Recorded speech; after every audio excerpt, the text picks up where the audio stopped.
Hello everybody, Kyle here, and welcome back to the Addon Spotlight series. This week we're going to take a look at some Skill UI add-ons, as well as one that bridges a gap between Skill UI and Gear UI. So the ones we're looking at, first off we're going to look at Harven's Improved Skill window, followed by AlphaGear 2. That's the one that kind of goes in between. Then we're going to look at SWAPS, which kind of works again with some of the others, and Urichs Skill Point Finder. As a reminder, after last week's episode, I reminded everyone to go out and make sure you don't have too many duplicate add-ons. You're going to see as you collect a massive list like myself that some of those are fulfilling the job of others, and you might want to slim down. So I'll talk a little bit more about that as we get into this one, but let's take a look at Harven's Improved Skills window. Before we actually load up the add-on, let's get familiar with what this looks like in-game prior to any add-on overlay. So we can see here the inner light is a morph skill. When we look at it, we can't see the opposite morph. And I just purchased the entropy spell here. That means that it hasn't even been morphed yet, but we don't have any options to see where our morph directions could take us. Like, we don't know what that fork in the road is going to look like. So as a newer player, we might not be able to look ahead and kind of pre-plan. Or as a returning player that just can't remember what the opposite morph does, we don't really have the ability to see what option we passed up before we took that morph. So let's also look at the top here. When we look at Mage's Guild, we don't really know how many. What's the cap of the Mage's Guild? Is it 10? Or is it a weird skill line that has less than 10? So let's take a quick minute here. We're going to reload UI, and we're going to see what this looks like with Harven's Improved Skill window on top. Okay, after our reload UI, let's pop it open. So Harvens is on now, and one of the first things I think you'll notice is that when we scroll over abilities, you can see the options that I was just talking about. So we can see entropy is our base spell, but when we look at morphing it, we can tell what different directions it goes. So this is super helpful. This means you no longer need to open wikis or anything like that while you're in the game. Very, very nice. Same goes for pre-morph spells, like Mage Light, for example, here is already morphed. I'm using Inner Light at the moment for crits and things, but now I can also see what I just passed up, so I didn't go with Radiant Mage Light. So that's very, very handy. Another thing, we were talking about how you can only see, well, I just know that I'm Mage's Guild level 6. If we go up here to the top, show total skill line progression and turn that on, now we can see it is indeed 6 out of 10. I think some of the others, oh yeah, look at this, the Thieves Guild is 12. So that's how you know some of them aren't always a flat rounded 10. It makes it really nice, really handy. I don't use that one too often. This show total skill line progression is not super useful for someone like myself, but hey, you might like it. One that's, I leave it on, but if you're more of a minimalist, you can shut this off. Show detailed skills progression. What you'll notice is that takes away the actual solid numbers from the bar. So, for example, up here at the top, it's showing 95 out of 170. I don't really pay that much attention to the points there, so a percentage is totally fine, and it is showing, 55.88. So that one is up to you. Great add-on, very lightweight, really, really like it. Our next add-on is AlphaGear 2. This straddles a void between being a skills add-on and an armor management add-on. So let's take a quick look here. Now, you'll notice you've got this little UI icon. It has a little, Imperial style helmet there. We can click it, open it up. I believe this can all be hotkeyed, so please feel free with that, or to go ahead and do that. If you look under here, I've got all these different presets of gear layouts. This is the primary reason I use the add-on, but it actually works in a great conjunction here with retaining skill bars on the side. So one thing it can do is you create combinations down this side. It's a little weird of UI, it doesn't explain itself. So again, top area is setting a gear set. Right-hand column is setting actual skill bar presets, and then the left column is a combination between the two. So you can see here I've got a PvP set, which I call out. It uses the transmutation and reactive set. PvE set uses healing. It's a healing set, so it uses Olos and mending. And let's go over to a banker here really quickly. I've got him around the corner. So I've got Olo, and I've got mending on at the moment. Let's talk to Tithys.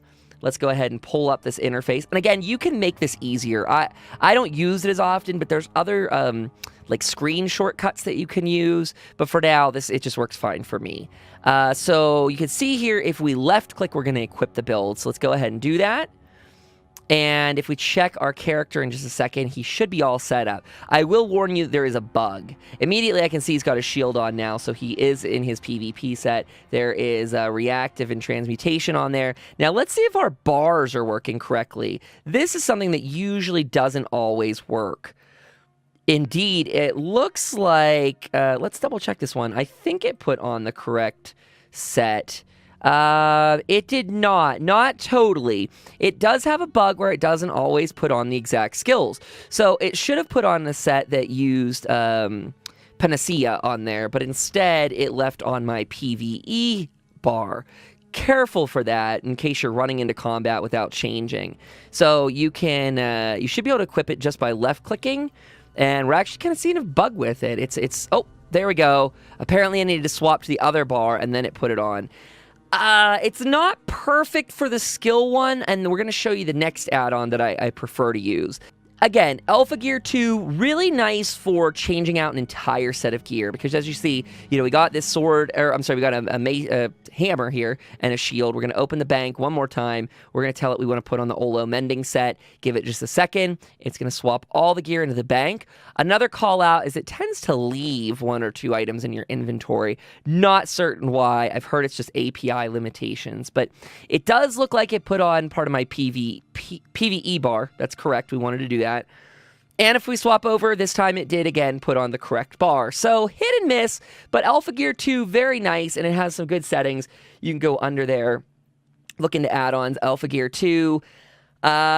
Boy, I haven't spent too much time in here, but it does have repair icons and things like that. It also, I believe, has an auto repair function. Oh, I'm sorry. It's not auto repair.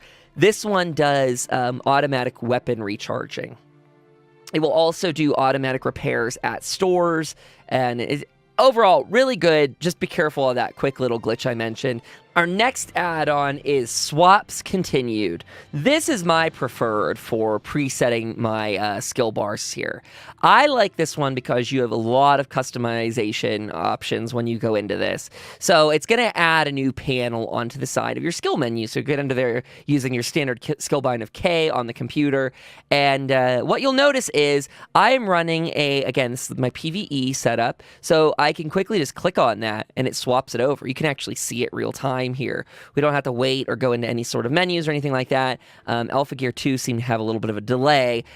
Swaps Continued does not. Be careful if you're spamming any of this too much, you're just going to get these little error messages, which you can do away with. In this case, very, very nice. I like that you can actually assign it a name and an icon. This is something we couldn't do with AlphaGear 2. I use them both simultaneously, though. So we go through here and we'll set this up as a test one. We'll give it some random icon. Oh, let's give it that one. It's a little hammer there. Looks like a hammer and nail. So what we do is if we put a new spell on the bar, let's say we replace my combat prayer, you see here this is reflecting the old setup. So we got it set up, it's test, it has hammer icon. We edit preset and we can resync. I call it resync. It's technically load current hotbar, and boom, we now have this image matching here. Save, and if we move, great, we got it back. That's what we were a minute ago with combat prayer. And bam, we have our Radiant Ward on top of it. So really nice, very simple add-on. Not much else to explain, but if you're someone that is like me, my guy's a primary healer, if I'm gonna, go run some quests with guildies or something like that, I want to run some more DPS-oriented spells if I'm in a public dungeon or something that's not making me fully fulfill my functions. So great for it. Our last add-on for this week is Urichs Skill Point Finder, one of the most useful add-ons that you can ever download.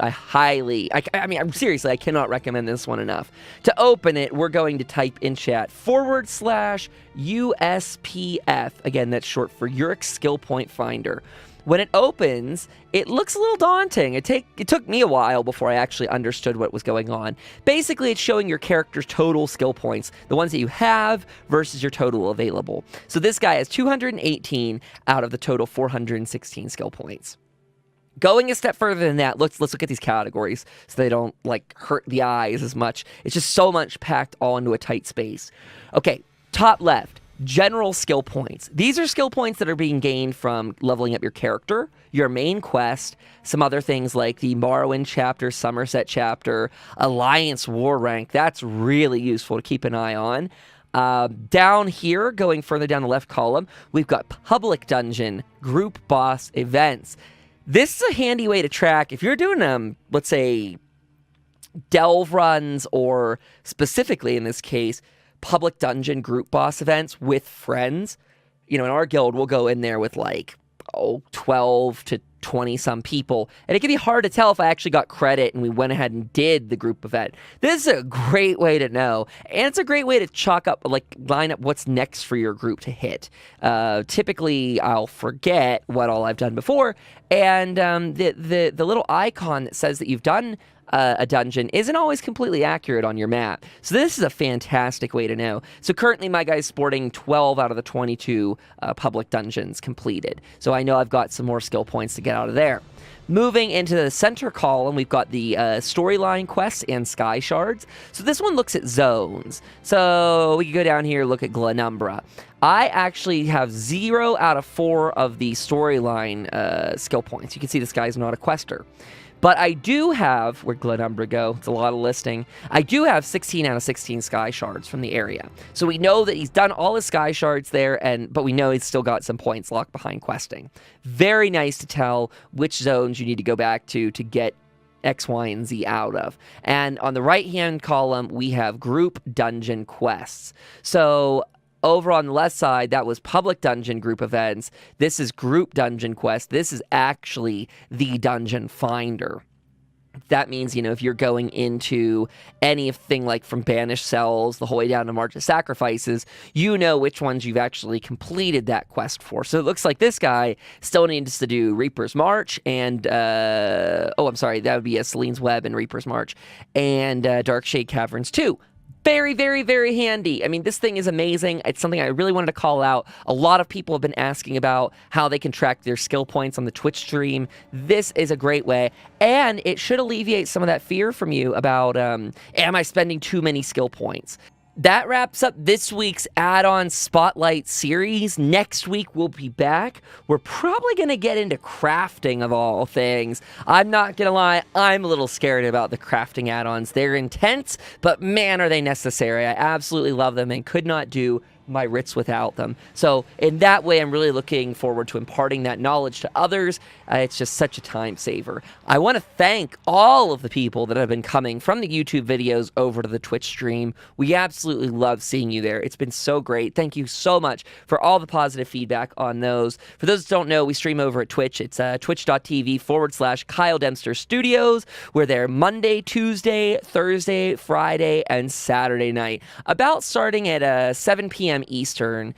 If you have any questions about these add-ons or even looking for suggestions on other things that I'm not covering, please feel free to ask them over there. I get my add-ons from people in chat. So it's a total group effort, really, getting all these in. If you'd like to recommend any add-ons to me that you want to see me use or review, please put them in the YouTube comments below. Join us over on Discord. That's a great place to do it. I'll have a link for that below as well. If you want to join the guild on PC North America, you can find that there as well. And overall, if you like this video series, feel free to give it a thumbs up, subscribe to the YouTube channel, and share it with your friends. Share it with anyone that you know that might have questions on an add-on. I'm doing this so that people can get a feel for them before they go and actually install it. See if any of these pique your interest. Add-ons are one of those things that unless someone tells you, you're more than likely not going to know it exists. So until next week, enjoy your travels throughout Tamriel. Bye-bye.